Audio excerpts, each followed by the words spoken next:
د صلات تسبیح منز مکمل طریقه به تاسو ته په دغه ویډیو کې وښیم. ګران کتونکو د صلات تسبیح منز دوه طریقې راغلي دي، خو زما په نسبت باندې چې کوم اسانه طریقه و هغه به تاسو ته په دغه ویډیو کې بیان کوم. ټول اول چې کله تاسو صلات تسبیح مونږ کوي نو دغه منز چې دا 4 رکعات دی، ځکه چې د حضرت عبد الله ابن عباس رضی الله تعالی عنہ مبارک نه روایت دی. دا مبارک فرمایي چې نبی علیہ الصلوۃ والسلام مبارک خپل تر حضرت عباس رضی الله تعالی عنہ مبارک ته فرمایل چې اے تر زتات یو داسې منځ نه خایم چې هغه ته وکي دغه برکت سره الله جل شانه ستا ټول ګناهونه معاف کی.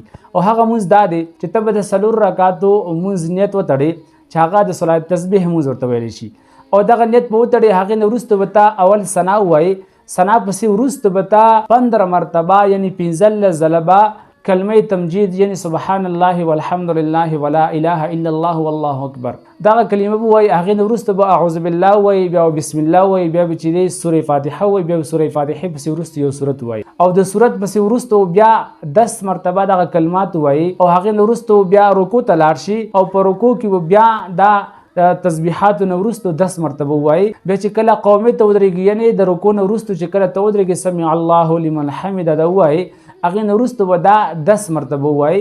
او بیا چې کله ته اولې سجدې ته لاړ شي نو په اوله سجده کې به تسبیحاتو نه وروسته دغه کلمات 10 مرتبه وایي.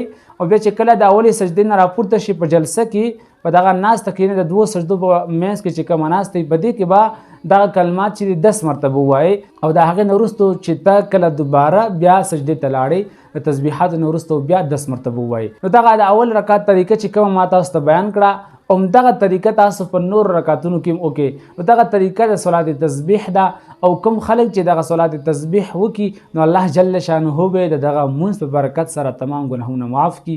الله جل شانه دې موږ او تاسو له دغه منځ کولو توفیق را نصیب کړي. واخر دعوان ان الحمد لله رب العالمین.